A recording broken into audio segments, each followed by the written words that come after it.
Mana kalau adzan itu kita dengar dari HP, dari televisi, seandainya. Sunnah jawab. Sunnah jawab.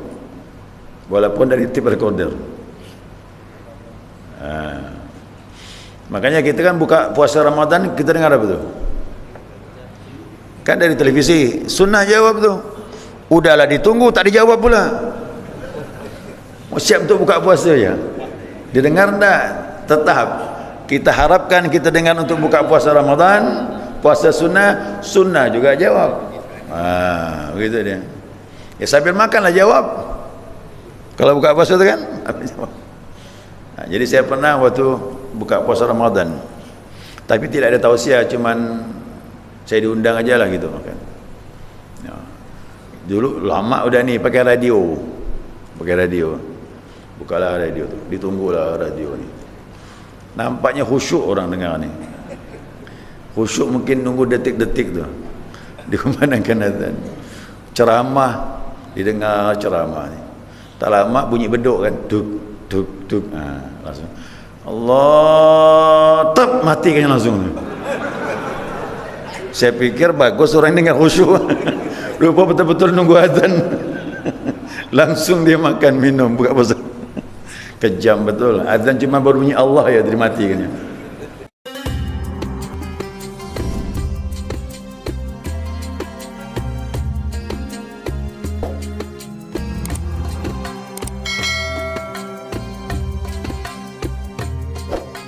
Bismillahirrahmanirrahim. Alhamdulillahirabbil alamin. Allahumma shalli ala nuril anwar wa sirril asrar wa kadiyakil akhir min da'il yasar sayyidina wa maulana Muhammadin al-Mukhtar wa alihi al-athhar wa ashabihi al-akhyar adada ni'amillahi wa ibadih. Subhanaka la ilma lana illa ma 'allamtana innaka antal alimul hakim. Allahumma dhakkirna ma nasina wa 'allimna ma jahilna wa la hawla wa la quwwata illa billahil 'aliyyil 'azim. Qala musannif rahimahullah ta'ala wa nafa'ana bi 'ulumihi fi daril yamin. Ya ma'asar subuh rahimahullah. Assalamualaikum warahmatullahi wabarakatuh. Alhamdulillah, senantiasa kita mengucapkan pujian dan syukur kepada Allah atas limpahan rahmat hidayahnya. Subuh ini kita dapat melanjutkan kajian kita, mudzakarah kita, panduan kita, Fathul Muin, melanjutkan mengenai adzan. Nah sekarang wa sunnah lisami'ihima sima'an limayizil huruf wa illa lam yu'tad bisama'i, dan disunnahkan mendengar keduanya. Mendengarkan keduanya maksudnya mendengarkan adzan dan iqamah. Mendengarkan di sini adalah meliputi adzan untuk salat ataupun adzan di luar salat. Karena adzan ini tidak hanya untuk salat, ada juga adzan disunahkan di luar. Nah, seandainya kita mendengar adzan di luar salat, sunnah juga kita mendengarnya. Ya. Contohnya apa? Kalau adzan di udhunil maulud, seperti adzan waktu bayi lahir. Kita ada di rumah sakit, seandainya ya ingin melihat cucu, ya, lalu ada orang lain kan, kita lihat barusan dapat anak dia diadzankan anak di rumah sakit, kita mendengar sunnah, ya, sunnah kita mendengar, ya, atau orang yang melaksanakan musafir perjalanan, disunahkan sebelum musafir adzan dulu berjalan. Selama ini kita tahu adzan itu kalau pergi haji adzan dari rumah baru turun. Nah, padahal pergi ke mana saja disunahkan adzan. InsyaAllah dengan adzan itu perjalanan kita dibimbing oleh Allah SWT, dan dijauhkan daripada maksiat. Jadi adzan di luar salat pun sunnah untuk didengar. Bagaimana kaidah mendengar ini? Dikatakan sama'an bimaizul huruf, yaitu pendengaran yang membedakan huruf-hurufnya. Nah, jadi ingat, muadzin ini juga dicari yang bacanya betul. Artinya apa? Hurufnya jelas. Mana huruf ha, mana huruf ha, begitu dia. Mana huruf ain, mana huruf alif, beda. Jadi huruf-huruf itu harus jelas. Nah, dianjurkan untuk mendengar ini berdasarkan daripada hadis Nabi sallallahu alaihi wasallam. Ada hadis ini jelas sebagai. Nah, jadi di sini dikatakan ya, mendengar walaupun sebagian adzan tidak utuh, tapi pendengarannya adzannya jelas, perbedaan huruf satu dengan yang lain. Wa illa, jika tidak seperti itu,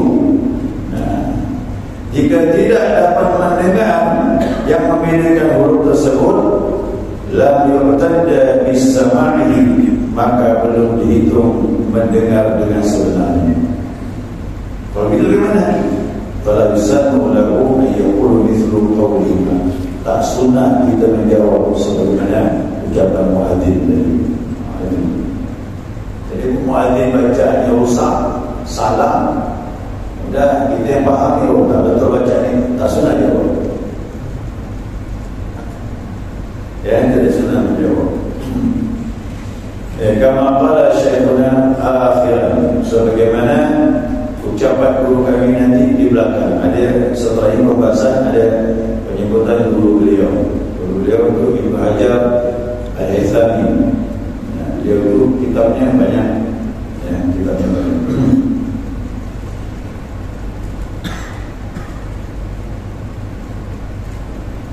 Ayyakula, ya, ayyakula walau ghaira mutawaddi'in aw junuban aw abidan khilafan lisubki fihima aw mustanjian fima yazhar mithla qawlihima. Ya, jadi disunahkan mendengar dan juga mengucapkan, menjawab adzan. Di samping mendengar disunahkan menjawab adzan atau mengucapkan seperti ucapan daripada muadzin. Nah, dalam sebuah hadis dikatakan, Imam Tabrani mengeluarkan hadis Nabi sallallahu alaihi wasallam bersabda, "Innal mar'ata idza ajabatil adzan wal iqamah." Nah, sesungguhnya perempuan apabila dia menjawab adzan atau iqamah, cuma bacanya sir ya, pelan, cukup dia sendiri yang mendengar. Ulangi, apabila seorang perempuan ya menjawab adzan dan iqamah, kana laha bi kulli harfin alfu darajah, maka setiap hurufnya itu ya, setiap huruf yang diucapkan itu dia mendapatkan 1000 derajat. Wal rajul yudhifu dzalik, untuk laki-laki 2 kali lipat lagi dari itu. Jadi tidak main-main pahala jawab adzan ini. Kemarin saya sampaikan di Nusa, termasuk akidah Ahlussunnah wal Jamaah, Nabi mempunyai syafaat nanti di hari kiamat.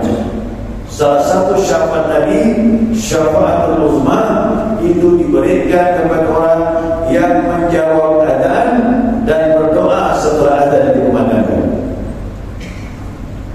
Jadi kalau ingin dapat syafaat Nabi di hari kiamat, adzan jawab dan doa setelah adzan. Ya, lawan persyaratan nanti kita sama kita bahas. Karena sudah ada makna. Di sana ada nama jannatul wasilah. Ya, itu apa itu makna jannatul wasilah. Nah, hadis yang lain bersama riwayat Imam Muslim, "Idza sami'tumul mu'adzin fayaqulu mithla ma yaqul." Nabi bersabda, apabila kalian mendengar adzan, ucapkanlah sebagaimana ucapan muadzin. Tsumma yusallu alayya, kemudian berselawatlah kepadaku, kata Rasulullah. Nah, ini jelas ya. Setelah adzan dikumandangkan, maka selawat dulu dengan Nabi Muhammad SAW. Jangan langsung doa, selawat dulu. Ya, seandainya kita sudah jawab sebagai ucapan muadzin, terakhir muadzin menyatakan la ilaha Lalu selawat, Allahumma salli ala Sayyidina Muhammad wa ala ali Sayyidina Muhammad. Allahumma rabba hadhihi da'wati tammah was salati qa'imah ati Muhammadin wasilah wal fadilah wa ba'athu maqaman mahmud alladhi wa'adaka. Begitu dia selawat dulu, baru baca doa. Doa setelah azan. Nah, dapat dikatakan siapa mengucapkan ini wajib dapat syafaat Nabi kata Rasulullah SAW. Ya. Ya.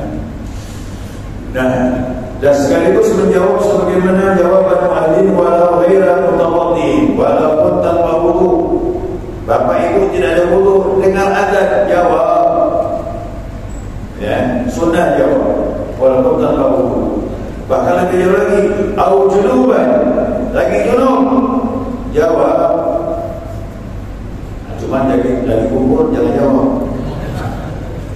Lagi junub setelah itu, setelah kubur kan junub, ada sebesar, jawab ada. Ya, jawab ada. Lebih jauh lagi, au haidan, lagi haid ibu-ibu, jawab. Ya, sunnah jawab. Ini disepakati ulama ini. Walaupun lagi hadas kecil maupun hadas besar, ya sunnah kita jawab azannya. Ya. Ini lebih jauh lagi ya. Khilafan li Subki fihima, berbeda dengan Imam Subki.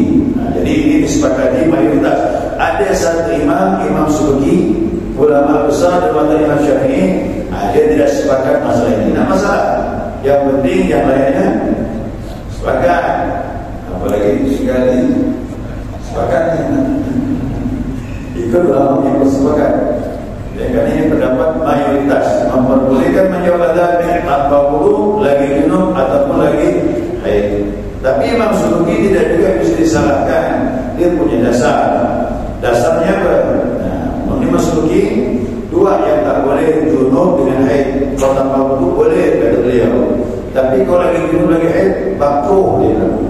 Menurut dia makruh. Dasarnya apa? Ada satu riwayat, ya. Berdasarkan hadisnya kata Nabi SAW, "Karitu an adzkura Allah Taala ila ala tuhrin." Aku tidak senang untuk berzikir kepada Allah kecuali dalam keadaan suci, kata Nabi SAW. Berarti ada wudu. Kok Nabi jelaslah. Beliau wudu tak putus. Ya. Nah, kemudian lagi hadis yang lain, kana alaihi salatu wassalam yadhkuru 'ala Allah kulla ahyani illa li janabah. Kata Aisyah menyatakan kebiasaan Nabi itu tak pernah putus zikir dengan Allah setiap saat.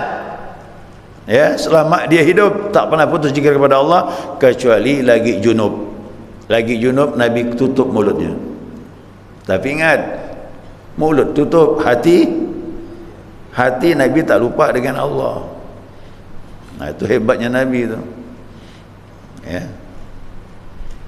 Jangankan Nabi ini, ada seorang aulia, seorang wali Allah, guru daripada pengarang kitab Al-Hikam itu, namanya Abul Abbas Al-Mursi. Ya. Pengarang Al-Hikam itu namanya Syekh Atullah Sekandari. Nah, gurunya itu Abul Abbas Al-Mursi. Gurunya bilang, kalaulah aku sempat lupa dengan Allah, aku bukan lagi orang Islam. Ya. Gimana tu Pak? Berarti taruhannya akidah dia. Berarti dia tak bisa lagi lupa dengan Allah. Bayang taruhannya keluar dari Islam. Berarti dia tak main-main tu. Orang kalau ngomong gini berarti keluar betul dia.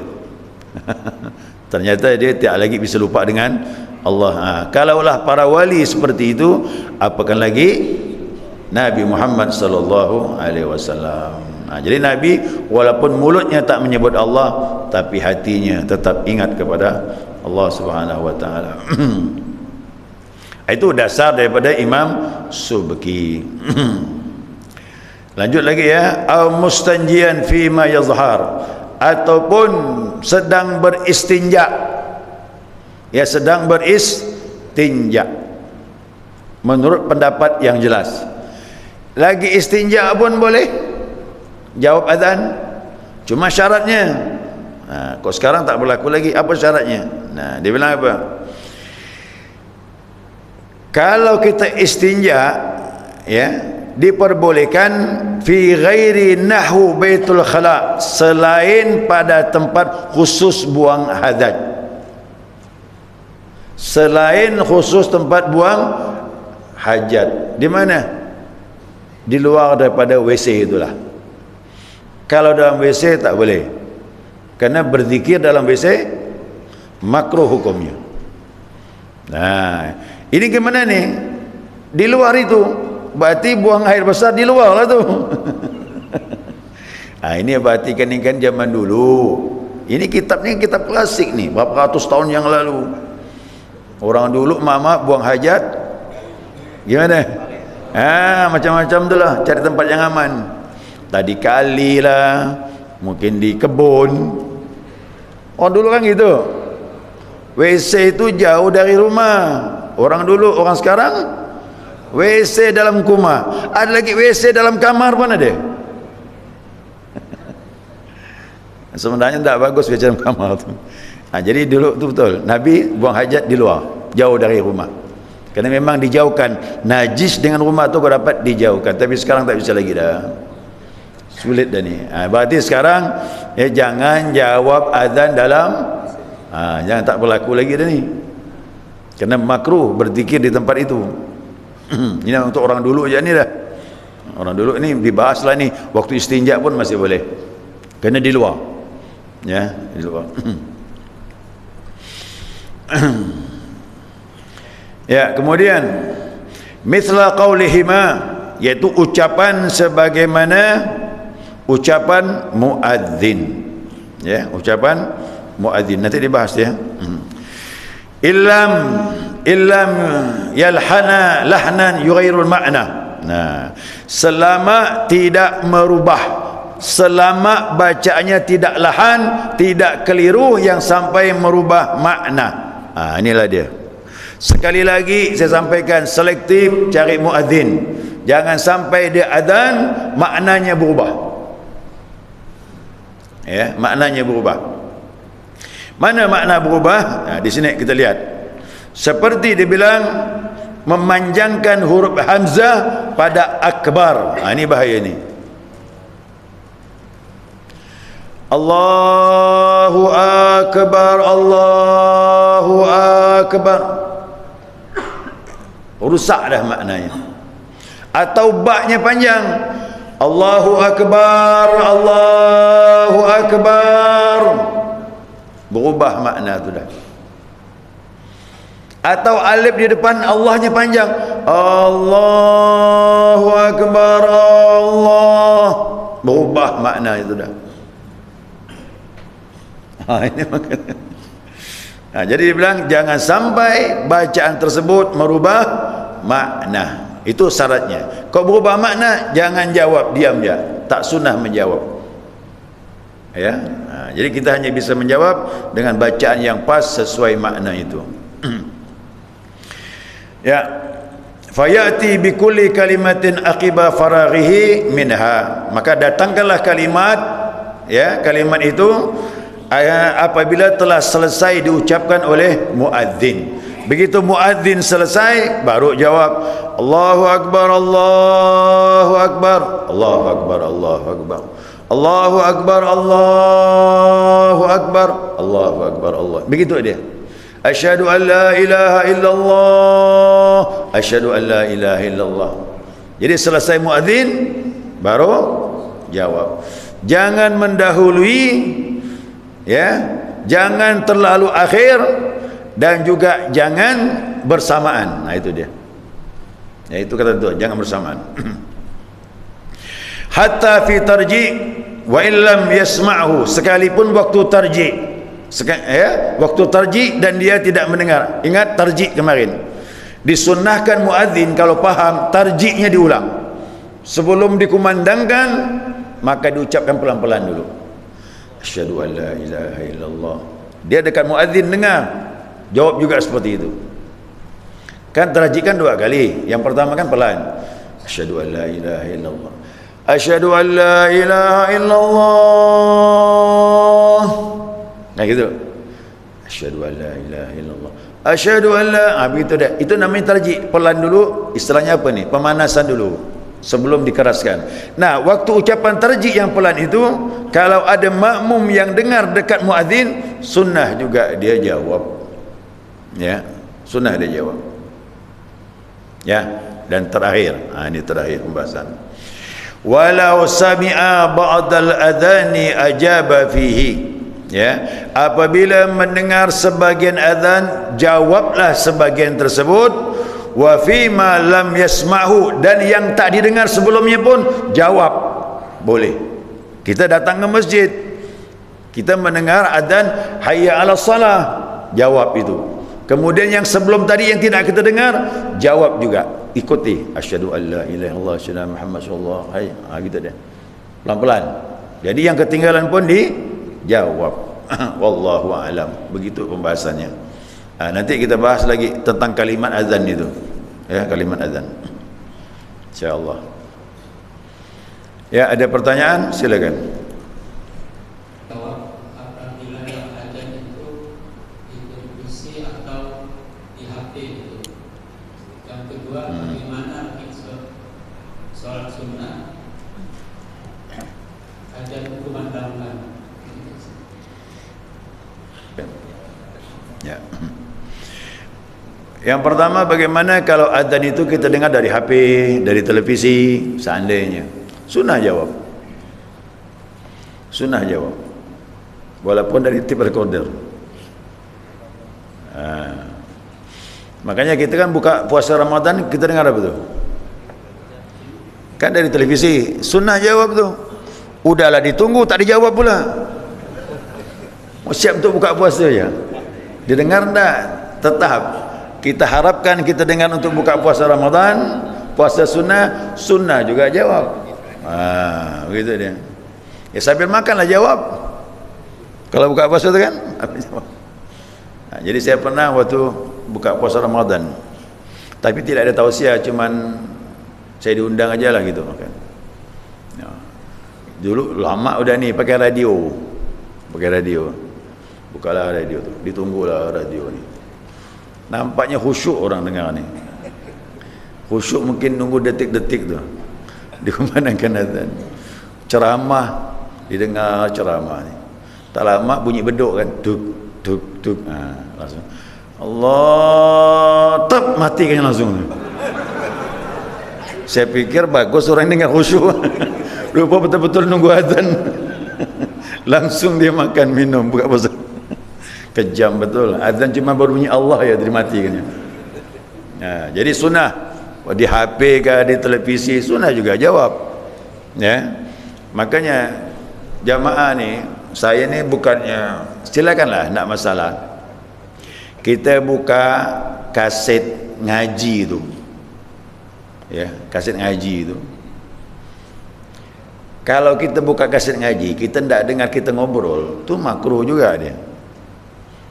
Lebih baik jangan di setel tu. Kita tidak ada adab jadinya. Nah, boleh di setel, tak masalah. Yang penting tidak ada pembicaraan. Baik berzikir sambil dengar azan boleh, kerana zikir seimbang juga ibadat. Tapi kalau kita ngobrol, ini kaset ngaji dibuka, aduh, tak didengar lagi. Itu adabnya kurang bagus.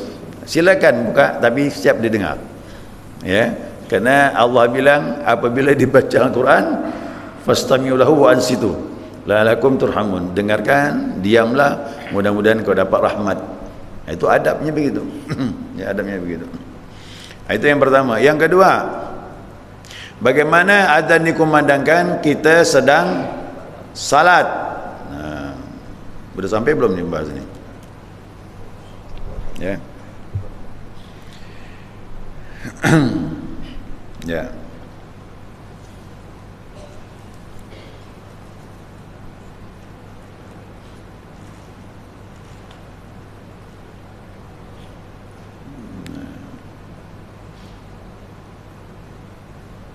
Ya. Jadi sedang salat, ya, tidak mungkin kita jawab azan. Bagaimana kita sedang salat jawab azan? Udah lewatkan. Tapi setelah salat sunnah jawab. Sunnah jawab. Atau ada orang beri salam, kita sedang salat, Assalamualaikum. Padahal kita sedang salat, dia tak tahu kita salat. Jangan jawab. Batal salat tu. Berarti memutuskan bacaan-bacaan kita, apalagi Al-Fatihah. Ya. Nah, setelah salam, Assalamualaikum warahmatullahi, Assalamualaikum warahmatullahi, jawab, Waalaikumsalam. Nah, jadi sedang azan, salat selesaikan, kemudian baru jawab azan. Minimal baca doa azan. Nah, jadi seperti itu. Yang lain mungkin silakan. Seperti satu pengajian, Ya. bahwa azan itu itu harus mengikuti sesuai dengan yang dikerjakan oleh muadzin. Tapi khususnya pada salat subuh, Ya. itu tak tahu itu ada baru dalam Imam Nawawi katanya. Jadi tidak ada kalimat itu. Jadi yang ada itu mengikuti sesuai dengan mengikuti muadzin. Bacaan yang mana tu? Bacaan. Dulu kalimat as-salatu khairum minan naum. Kapan dimulainya gitu? Baru diadakan itu ada di kitab Imam Nawawi. Ya.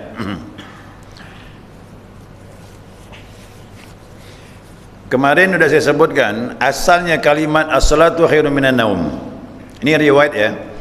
Ya, mungkin ada riwayat lain wallahu alam, tapi ini riwayat yang dipakai oleh ulama mazhab Syafi'i, termasuk Imam Nawawi itu salah satu ulama dalam mazhab Syafi'i. Kapan mulainya kalimat as-salatu khairum minan naum? Rasulullah ini kan lambat keluar ke masjid, itu sering. Makanya sahabat tidak berani mengucapkan iqamah, terutama Bilal, sampai Nabi muncul dari rumah masuk ke masjid. Kalau Bilal lihat Nabi muncul baru ada iqamah. Karena Nabi qabliyahnya di rumah. Ya, Nabi qabliyahnya di rumah. Nah, saat itu Nabi tak muncul-muncul. Ini kejadiannya nih. Nabi tak muncul-muncul, lama sudah.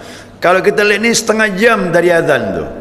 Kalau kita lihat ukuran jam kita ini, setengah jam sudah dari azan Nabi belum muncul-muncul. Bila tetap konsekuen dia tidak akan iqamah kalau Nabi tidak muncul. Lalu Bilal pun mendekati rumah Nabi, kerana rumah Nabi dindingnya menyatu dengan masjid. Nah, tinggal melangkah ajalah. Makanya ada kisah tu, Aisyah itu melihat hiburan orang Afrika main pedang menari dalam masjid, itu lewat dari rumahnya saja. Rumah ada jendela, pandangannya langsung ke masjid. Tu Aisyah itu. Jadi boleh ya di masjid itu bergendang, tari-tarian. Dulu zaman Nabi boleh, yang penting jangan berlebih-lebihan. Tapi kalau orang ada ibadah tak boleh. Itu waktu Id. Ya, waktu Id tidak ada kegiatan pagi. Nah, ada tarian pedang orang Afrika. Nah, Aisyah menikmati tari tersebut dari rumah, melihat dari jendela itu. Nah, Nabi itu tinggal melangkah saja. Makanya kuburan Nabi itulah rumahnya Aisyah. Dulu di luar masjid, sekarang dalam masjid, itulah rumah Nabi. Jadi Bilal pun melihat Nabi sudah setengah jam, bahasa kita sekarang ni ya, seandainya saya hitung betul, sudah setengah jam Nabi tak muncul-muncul. Bilal pun merapat mendekati rumah Nabi dari masjid itu. Apa kata Bilal? Ya Rasulullah, as-salatu khairum minan naum, kata dia. Takut juga kalimat ini nih, dia negur Nabi itu. Ya Rasulullah, salat lebih baik dari, disangkanya Nabi mungkin tidur.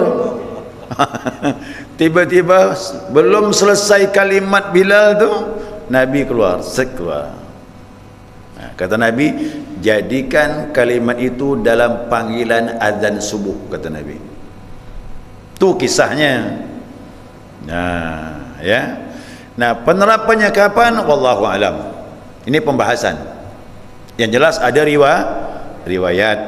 Nah, makanya kalau ucapan ini bagaimana? Ya, jawabnya gimana nih? Tak mungkin juga jawabnya as-salatu khairum minan naum. Muadzin bilang as-salatu khairum minan naum, salat lebih baik daripada tidur. Tak Takkan kita jawab begitu pula? Kita cuma berterima kasih kepada muazzin kena mengingatkan, ayo salat lebih baik daripada tidur, mudah-mudahan yang tidur bangun, kan gitu. Maka jawabnya, jawab ini bukan dari Nabi ni ya, dari ulama.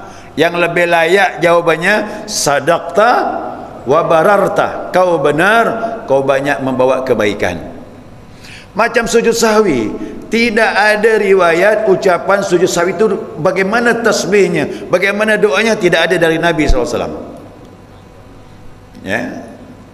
Tapi Nabi melaksanakan sujud sahwi, apa bacaannya tak tahu.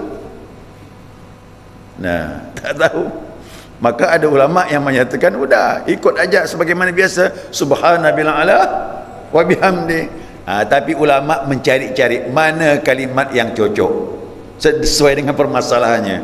Itulah subhanaman la yanamu wa la yasu. Maha suci zat yang tidak pernah tidur dan tak pernah lupa. Ini lebih layak sesuai dengan kalimatnya.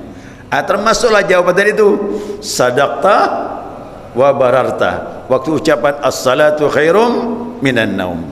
Itu dia ya, sekira itu. Waktu habis dah ni, lewat jauh sudah.